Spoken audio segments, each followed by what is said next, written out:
Hello guys, welcome to this lecture on probability. This lecture is in continuation with our uh, uh, topic on probability and statistics for business and data science. So let's start this lecture on probability. So we'll be discussing about probability and what all mathematics and what all concepts all of us need to know to understand and work with probability in our day-to-day lives. So probability is a value between 0 and 1 that a certain event will occur.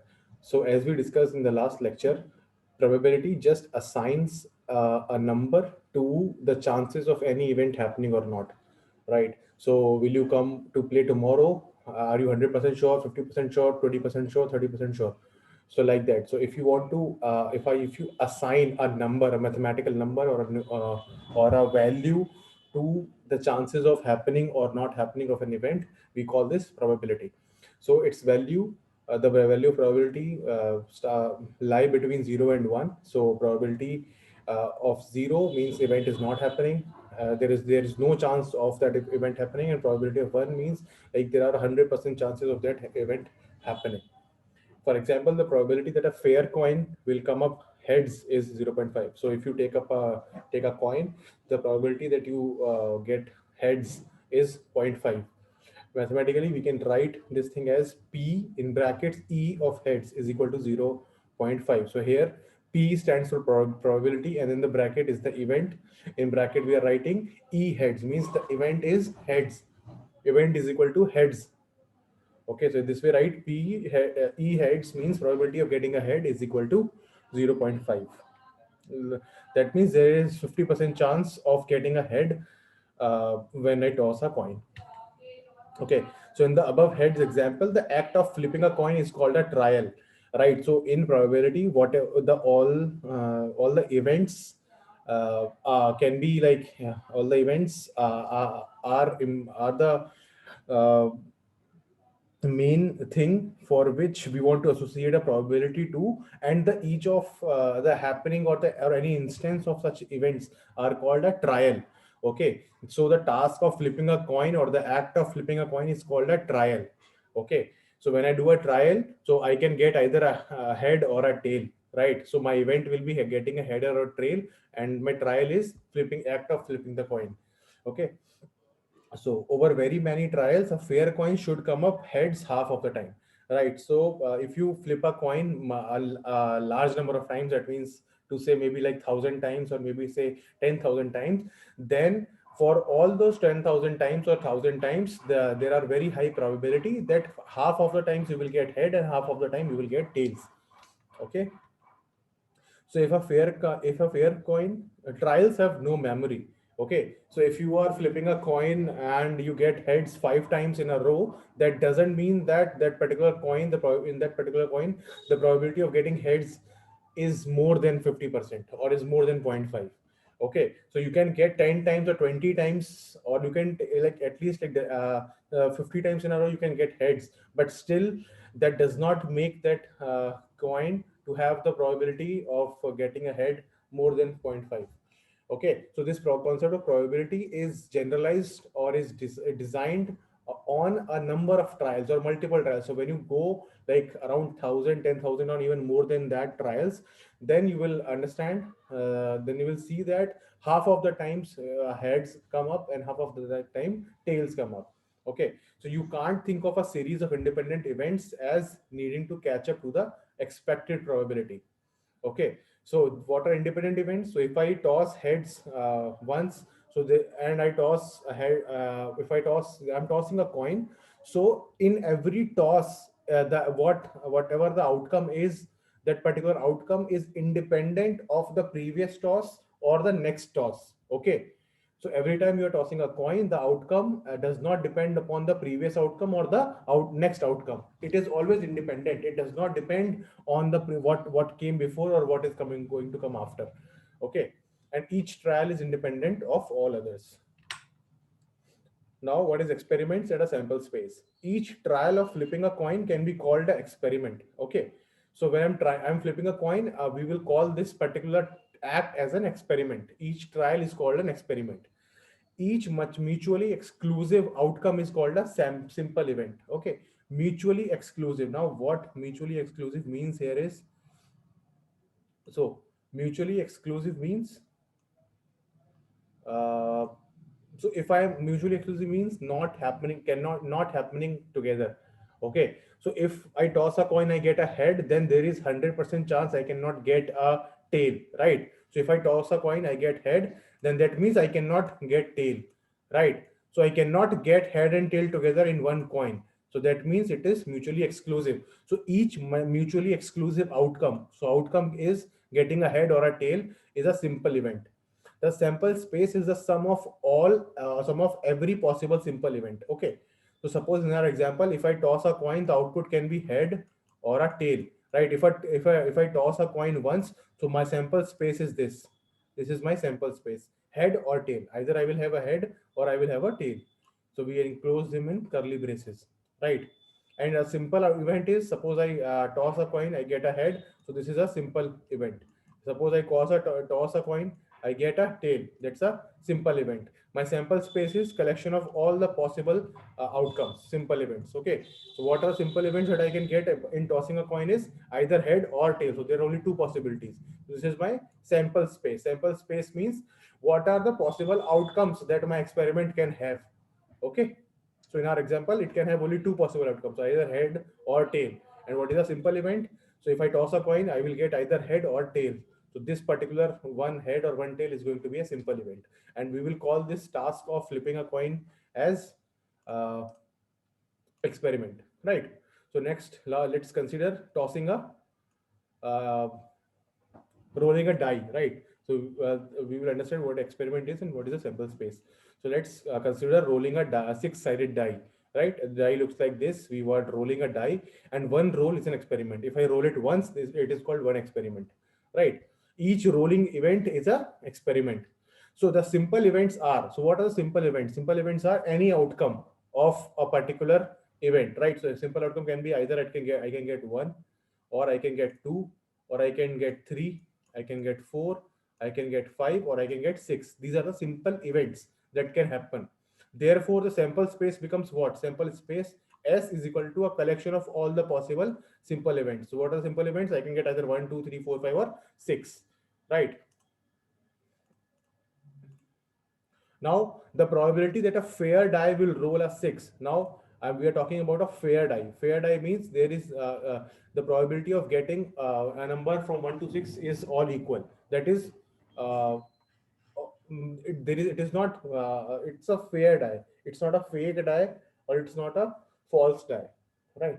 So the simple event is, I'm talking about probability of getting a 6, right? My event is 6, one event, right? Now total sample space is what? I have 6 outcomes, possible outcomes. If I roll a die, my outcome can be 1, 2, 3, 4, 5, or a 6, right? But what is the probability of getting a 6?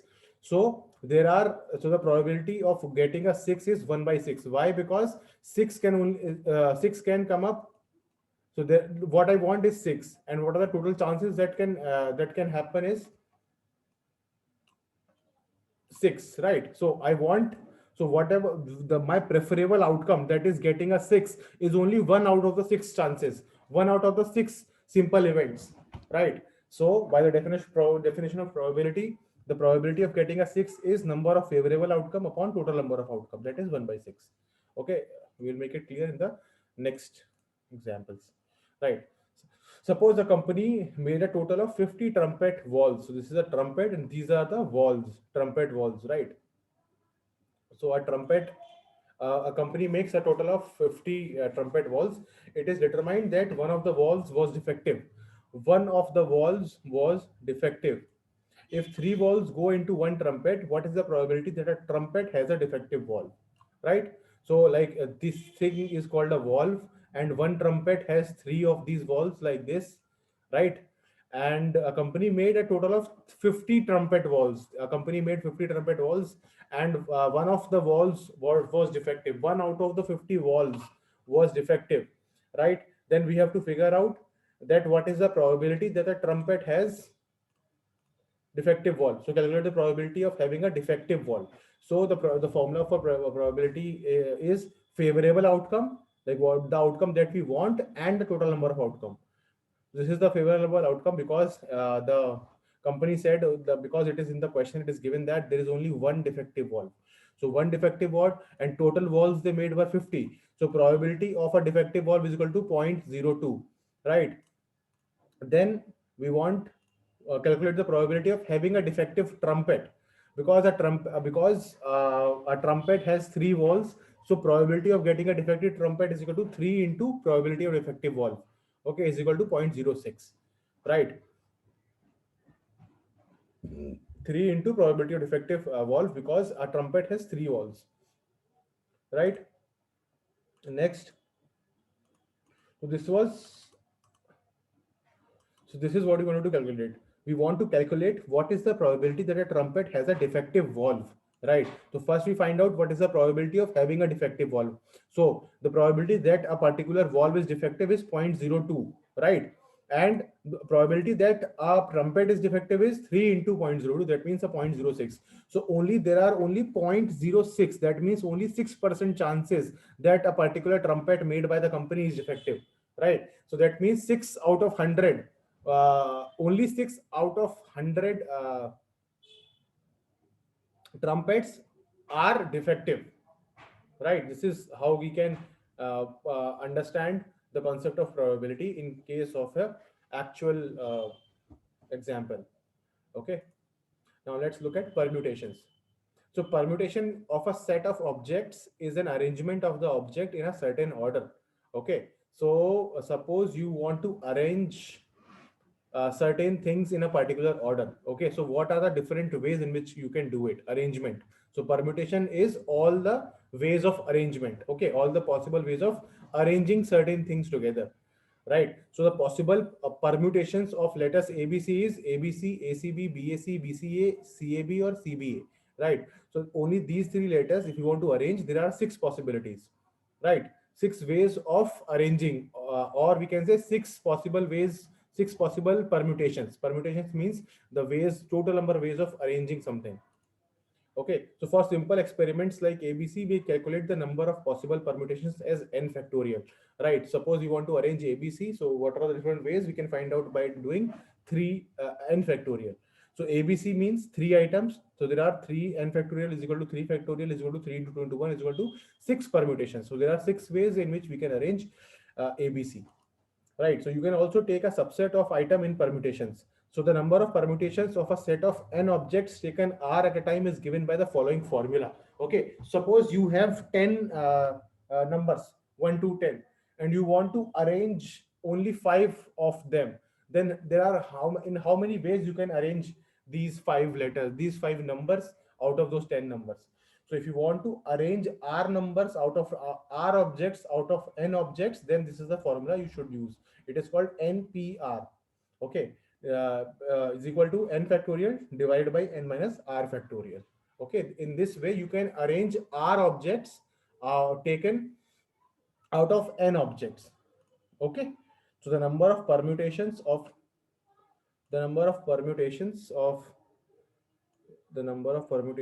a set of n objects taken R at a time is given by the following formula. NPR is equal to n factorial divided by n minus R factorial. Okay, so let's take an example. So a website requires a 4-character password. Okay, think of any website which requires a password, maybe like your UPI pin or something. Okay, your ATM pin. Characters can neither be lowercase letters or digits 0 to 9. Okay, so the characters can be a lowercase letter from A to Z and or digits from 0 to 9. Okay, you may not repeat a letter or number. So the repetition of number or letter is not allowed. How many different passwords can be there? Okay, so you have to create a 4-letter password, 4-character password, where you can use any number from 0 to 9 or any alphabet, lowercase alphabet from A to Z. Okay, and you cannot repeat any of the number or character. Then how many different passwords can there be? Okay, so recognize that n, or the number of objects, is 26 plus 10 is equal to 36. So the total number of available options are 26 letters, either from A to Z, or 10 numbers 0 to 9. The total number of options available is 36. R or the number of objects taken at once is 4, because out of these 36 letters, we have to take only 4 and make a combination or make an arrangement of those things, of those letters or numbers. Okay. So now let's put this thing into formula. We get plug those numbers into the formula. 36p4 is equal to 36 factorial upon 36 minus 4 factorial, which gives us, there are 14,37,720 permutations. Okay, so if you are allowed to have if you were to make a password of just 4 letters, and you can take any number or any alphabet without repetition, then there are like 14,37,720 ways in which you can make a password. Okay, that's a very big number. Now, suppose if you want to have permutations allowing repetition, suppose in the previous example, we were not allowed any repetition, but here suppose I am allowed repetition. You can repeat any number. Then the number of arrangements of n objects taken r at a time with repetition is given by n to the power r. Right. So let's take an example. Suppose you want to make a password out of any 4 digits. Okay. So I want to make a 4 digit ATM pin, right? And I can use any of the numbers from 0 to 9, and repetition is allowed. Then how many choices do I have for this particular letter? So here I have 10 choices. It can be anything from 0, 1, 2, 3, 4, 5, 6, 7, 8, 9. Here also I have 10 choices. Here also I have 10 choices. And for this particular digit, I have 10 choices. So therefore, my answer is 10 raised to the power 4, or the same thing, n raised to the power r. Right. Suppose I have to make now a password of 3 digit. I can use any of the alphabets, only the small case. So how many choice do I have? I have 26 choice. And it can be anything A to Z. 26 choice for this particular option and 26 choice for this particular option. Right. So what is my answer? I can make 26 raised to the power 3. These many options, or these many different passwords I can make. Right. So this way, if the repetition is allowed, it becomes very simple. The formula is n raised to the power r.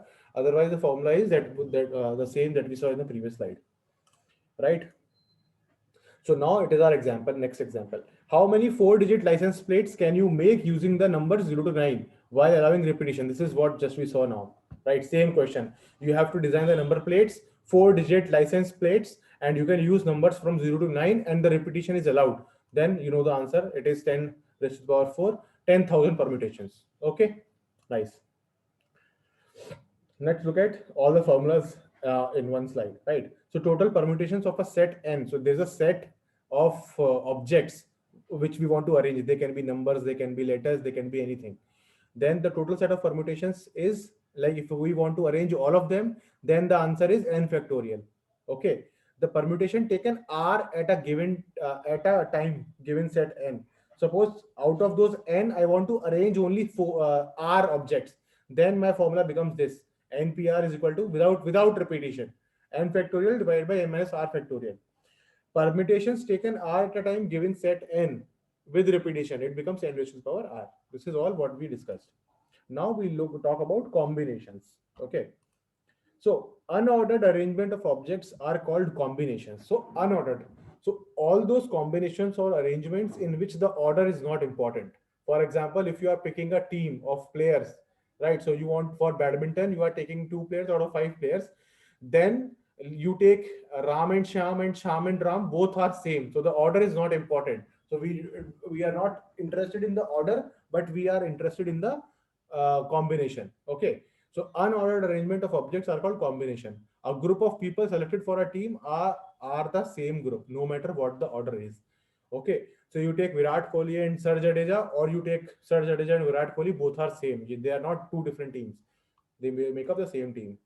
Right. Suppose a pizza that is half tomato, half spinach, and is same as the half spinach or half tomato. Okay, they are same. Here AB and BA are both same, which was not the case in the case of permutations. Okay, so the number of combinations of a set of n objects taken r at a time is given by NCR, n factorial, divided by r factorial into n minus r factorial. So this r factorial is that difference over here. right? So for permutations, we only had this much, and for combinations, we introduced this particular factor over here, right? That's the difference. So in how many three-letter combinations can be made from the letters A, B, C, D, E? So suppose you have these five letters A, B, C, D, E, and you want to make three-letter combinations. So how many combinations are there? So for in case, let's take how many permutations are possible. So what we want to do is we want to make what a three-letter, like three-letter combination, and how many choices we have, like this can be what five options, and there is no repetition. There are like four choices and three choices, so I have 60, which is shown over here, right? But suppose if I want to make combinations, then what will I do? Realize that each row contains the same letters, right? Suppose like ABC, ACB, BAC, BCA, CAB, CBA, all these contains the same letters ABC. So when we talk about combinations, they doesn't matter because ABC is same as ACB. Suppose we are talking about picking up a team. So there are five players ABCDE. I want to make a team of three players. Then ABC, ACB, BAC all are same because they have the same players. They are not a different team, right? So our total number of combinations are NCR, n factorial divided by R factorial into n minus R factorial, that is 10. So only 10 different combinations you can make out of this five letters, right? So for a study, four people are chosen at random from a group of 10 people. How many ways can this be done? We have to choose four people from 10 people. How can we do that? We will use 10C4. Okay, the formula should be 10C4. N is 10, R is 4. So there are 210 ways of selecting four people out of 10 people, right? Since you are going to have the same group of people, no matter the order they are chosen, you can set up the problem as a combination problem because the order is not important. For a pizza, four ingredients are chosen from a total of 10 ingredients. How many different combinations of pizza can we have? In this situation, we are only allowed to use each ingredient only once.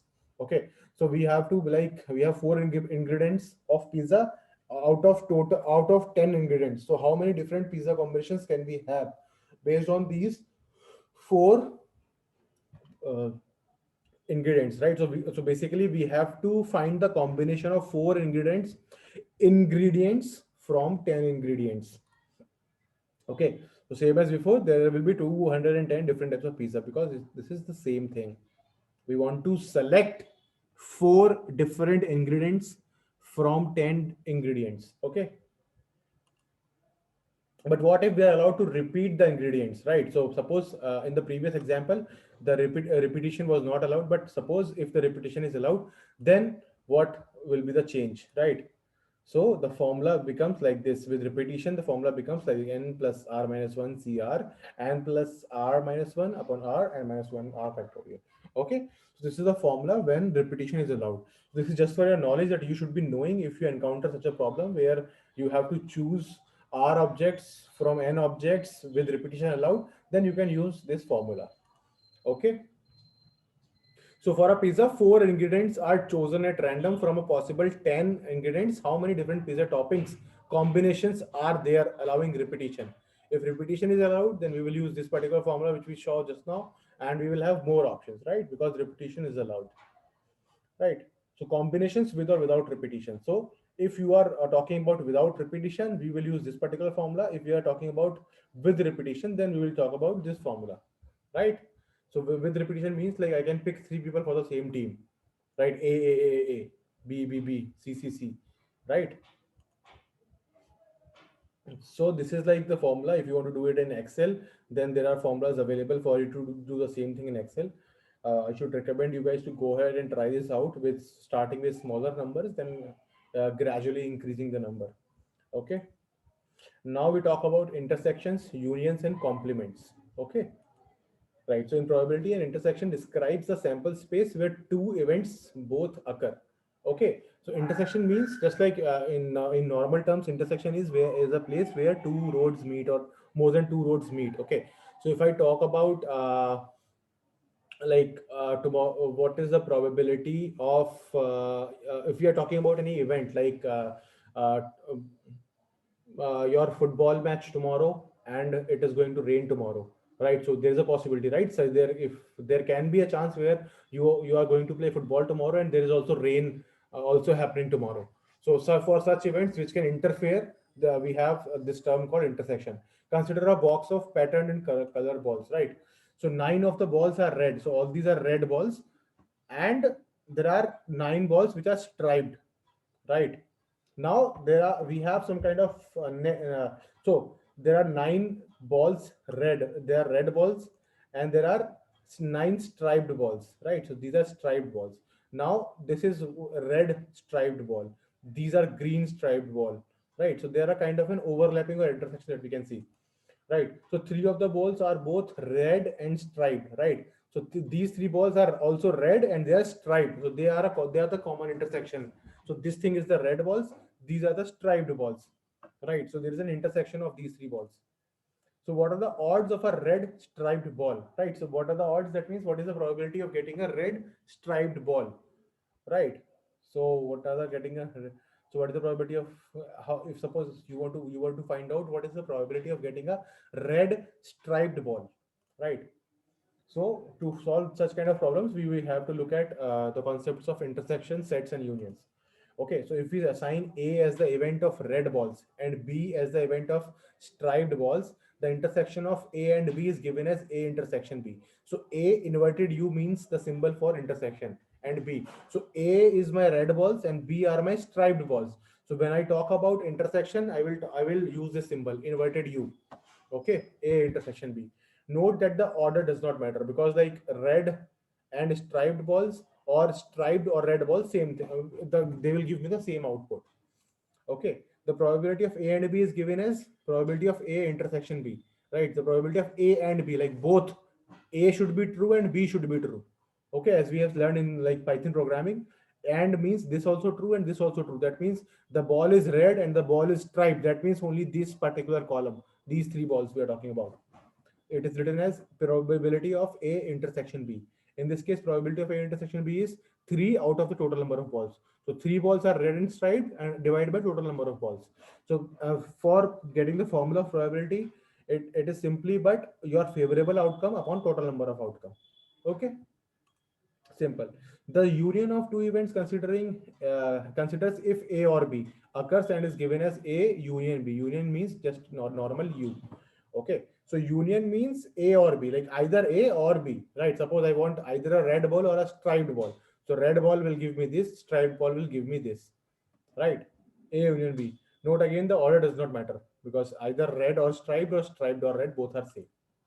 The probability of A or B is given as probability of A union B, probability of A plus probability of B minus probability of A intersection B, right? Because if you see over this here, this is the event A, this whole thing is the event B. So probability of A plus probability of B minus, because we have counted this region twice, we have to minus, like remove, subtract it once.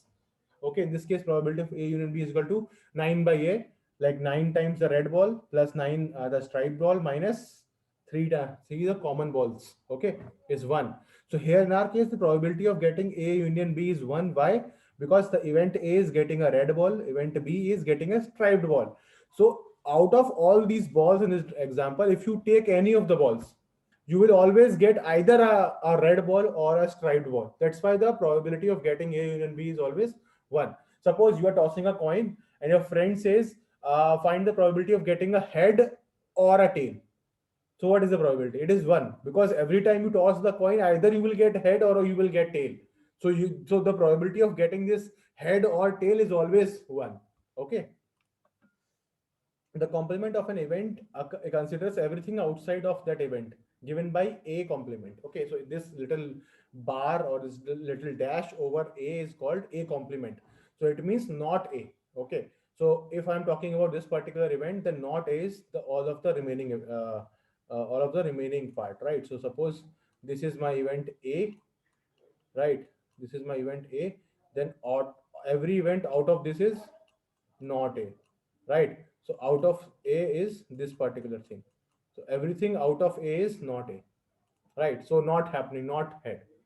So what is the probability of if I'm tossing a coin, so my if event A is getting a head, then not A is tail, right? Same thing. So probability of not A is 1 minus probability of A. Simple. So I don't want not A. Exclude this particular event and then give me the probability. So probability of not A is 1 minus probability of A. Right? Simple. Now we talk about independent and dependent events, right? So an independent series of events occur when the outcome of one event has no effect on the outcome of another event. Okay, so like we are tossing a coin. If I toss once and I get head, so this event of getting a head does not affect the event on the next event, right? So like because they are not dependent. So if I get head now, like the very first time, there is no guarantee that I will again get head or I will get a tail, right? So they are not related. They have no effect on the outcome of another, right? An example is flipping a fair coin twice, right? The chance of getting heads on the second toss is independent of the result of the first toss. Okay. The probability of seeing two heads with two flips of a fair coin is, so now we are talking about probability of getting two heads with two flips of a fair coin, right?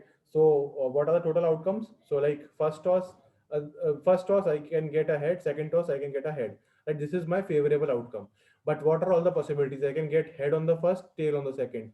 I can get tail on the first, head on the second. I can get head on the tail on the first and tail on the second. There are four chances, four cases, right? But I want what is the probability of getting head, both heads.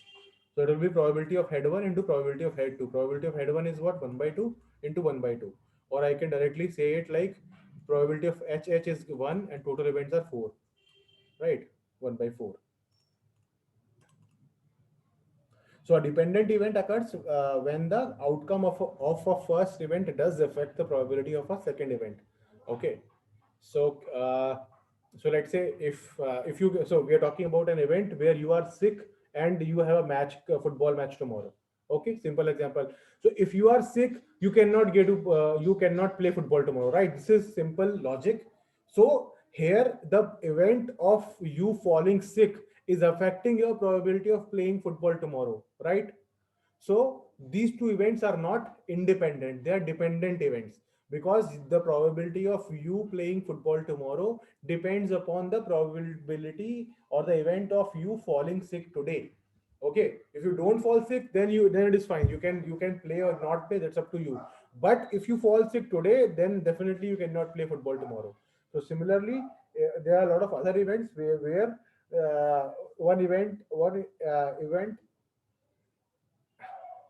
depends on another event, right? So a common example is to draw colored marbles from a bag without replacement. Okay, suppose you have a bag of marbles, right? Marbles or any object. So if you so of or balls, right? Red balls or green balls. You take out one ball, you put this ball aside. Then again, if you want to take out another ball, then probability of getting a colored ball or a marble of particular color will change because you have removed one ball from the bag, right? We will see this later, right? So imagine a bag contains two blue marbles and three red marbles. If you take two marbles out of the bag, what is the probability that they both are red, right? Suppose you take two marbles off the bag, two marbles out of the bag, what is the probability that they both are red, right? So here the color of the first marble affects the probability of drawing the second marble, right?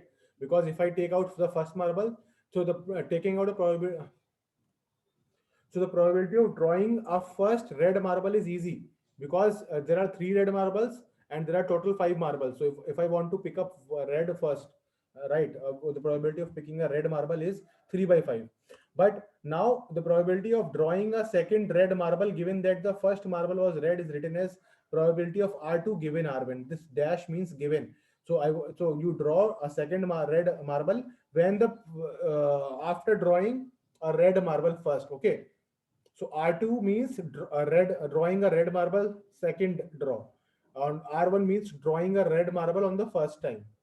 Okay. This will change. Why? Because now you don't have this marble in the bag. It is already outside. Now the probability of getting a second marble after the first marble is red is 2 by 4. Because there are two red marbles and total marbles remaining are 4. So that's how this particular probability of this particular event of drawing a second red marble is dependent on drawing a previous red marble first. Okay.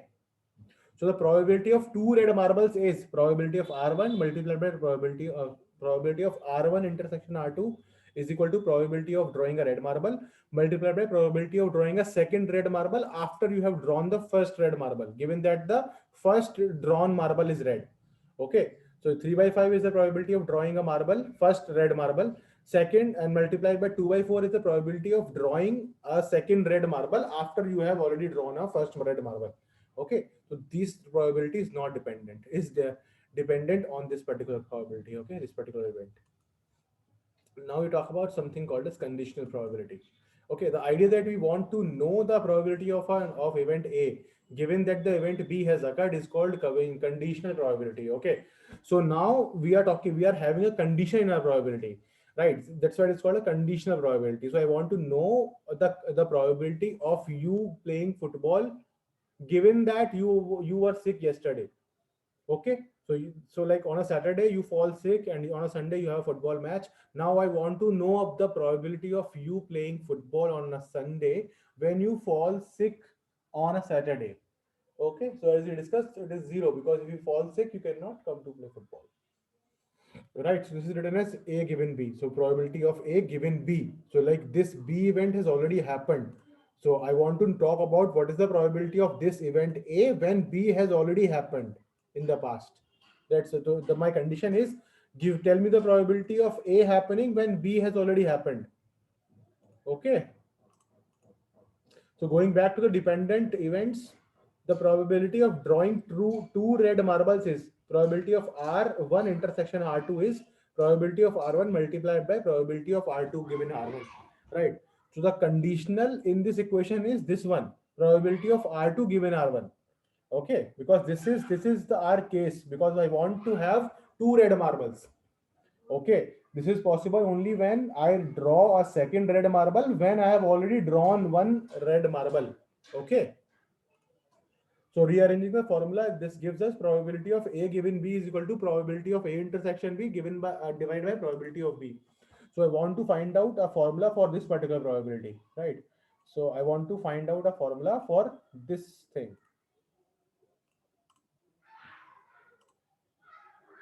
I want to find a formula for this thing. So if you rearrange this thing, this becomes this divided by this thing over here. Okay. So rearranging the formula gives us probability of A given B is equal to probability of A intersection B divided by probability of B. That is the probability of A given B equals the probability of A and B divided by the probability of B.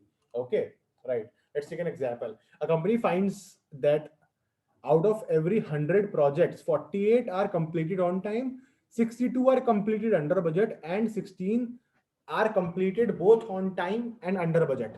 Okay. So out of every 100 project, 48 are completed on time, 62 are completed under budget, and 16 are completed both on time and under budget. Given that a project is completed on time, what is the probability that it is under budget? Okay, so let's draw a diagram, right? So simple, on time. Out of 100, total number of projects are 100, right? Out of 100, 48 are completed on time. 62 are completed under budget. If you add these two, they become 110. That means there has to be some overlapping. So, and out of 116 are completed both on time and under budget. Okay. So this is the intersection. Now my question is, given that a project is completed on time, what is the probability that it is under budget? So what I want is, my project is completed on time. What is the probability that it is under budget? Okay, this we have to figure out. So given that a project is completed on time B, so like this event, the project getting completed on time is event B. What is the probability that it is under budget A? So I want to figure out probability of A by B, given that, right? So probability is equal to P, probability of A intersection B divided by probability of B. Okay, so A intersection B is on time and both under budget. So it is 16 and divided by probability of B is on time. That is 48. So it is simple. From a diagram, it is way more easier. So I want, so it is given that my project is completed on time. What is the probability that it is both on time and under budget, right? So I want this is my favorable, upon total is this, right? Simple if you follow diagram. Now let's talk about some addition and multiplication rules of probability, right? From a project example, what is the probability of a project completing on time or under budget, right? So now my second question is, what is the probability of a project completing on time or under budget? So I want this or this. Okay, that means A union B. So recall from the from the sections on unions, probability of A union B is equal to probability of A plus probability of B minus probability of A intersection B. This is called the addition rule. Okay, I want the addition, I want to add like these two events together. Then how the probabilities will get added? They will, the probabilities will get added in this particular way. A union B, probability of A, that means on time, probability of B, that means under budget, minus probability of A intersection B, that is on time and under budget. So 0.94.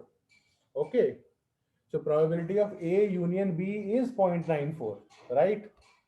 Absolutely. So addition rule for mutually exclusive events. So mutually exclusive means there is no intersection.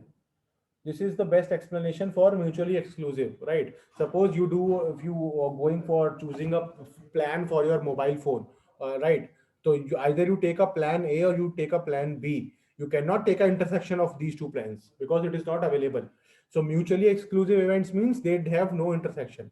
So when in this case addition rule becomes probability of A union B is equal to probability of A plus probability of B minus probability of A intersection B. Here A intersection B is not there. That means it is zero. So probability of A union B is equal to probability of A plus probability of B.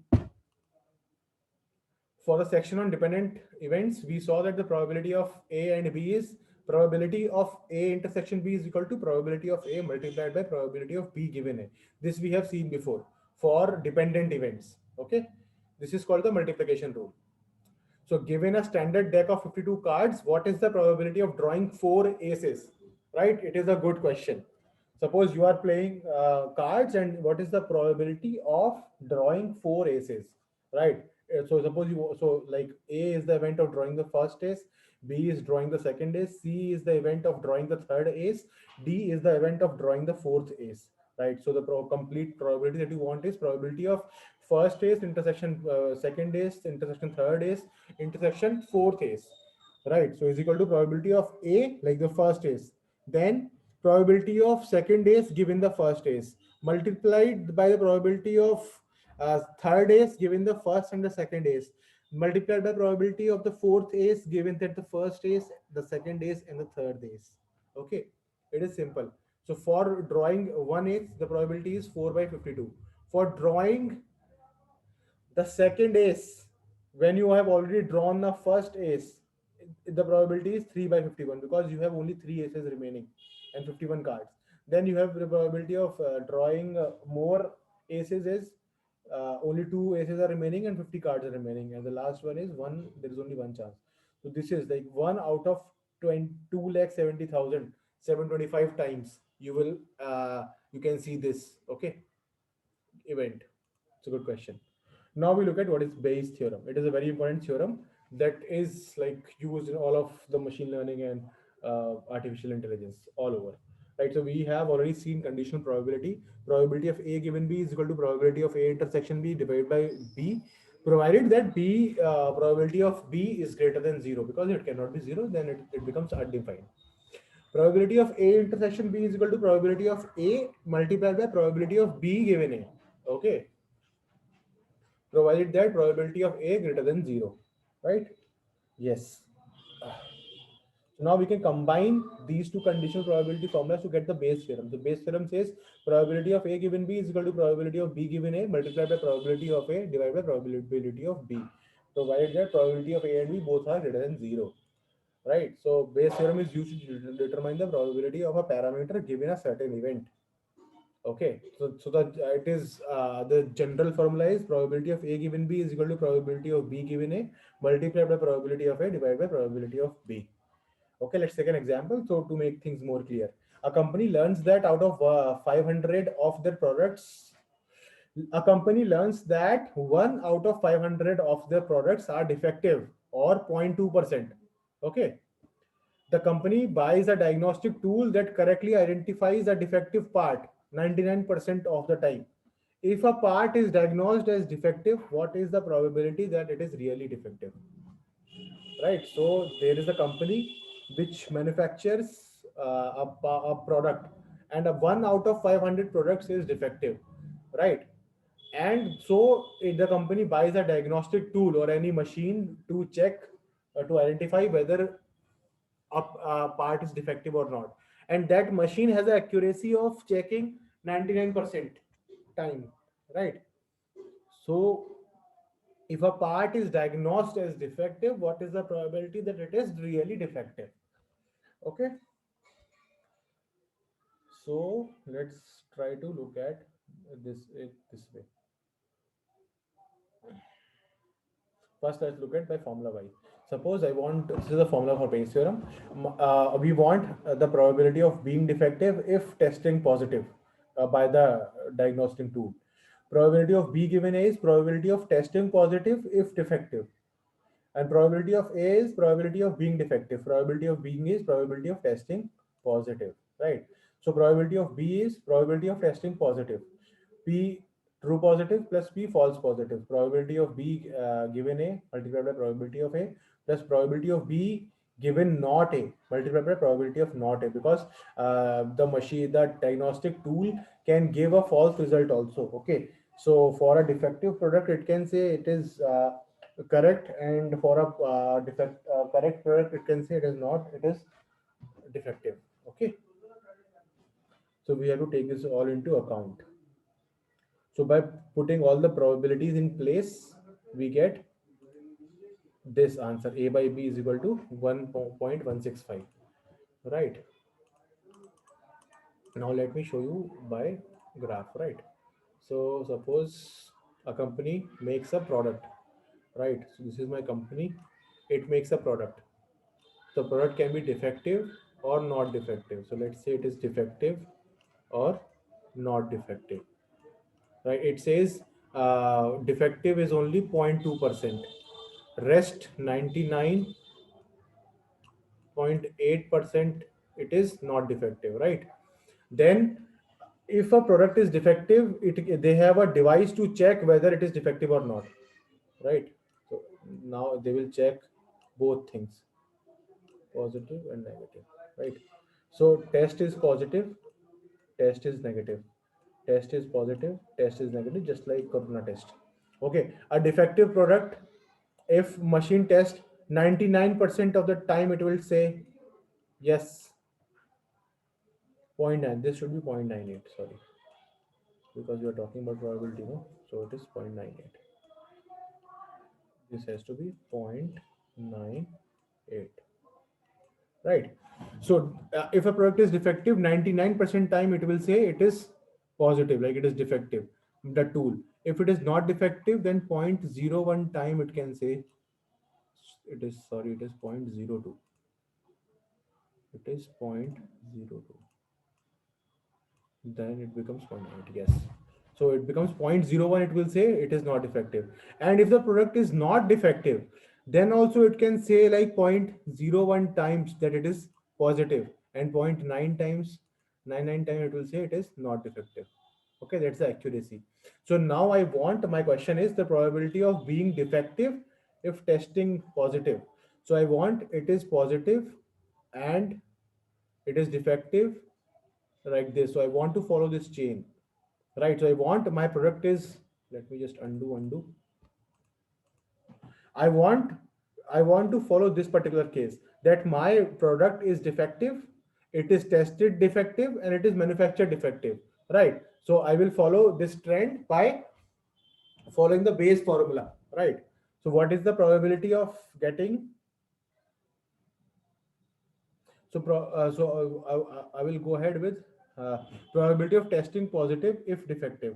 Let me just go through the next slide, right? So it says, next slide. So I will go through the 0.99 into, let me just remove all this, right? So probability of B given A multiplied by this. So I will multiply 0.02%. Sorry, it will be 0.02.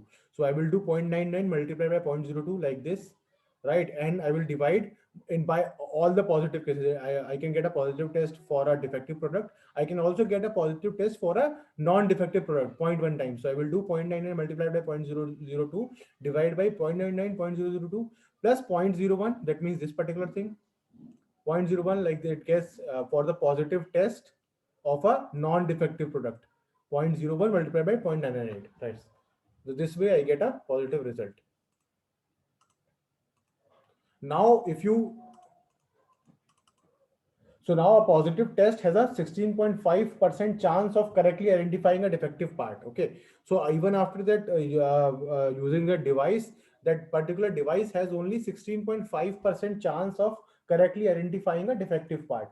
What if we perform a second test that also comes up positive, right? If I do a second test and that also comes up positive, then I will use this particular probability, right? The probability of A becomes this new 0.165, right? So then I have two positive tests give us 0.95.1% probability that a part is defective. Okay, so if I test again, my probability goes up by almost 3 times, 5 times, right? So that's it for today. Thank you for your time. Next topic is going to be distributions. Thank you all.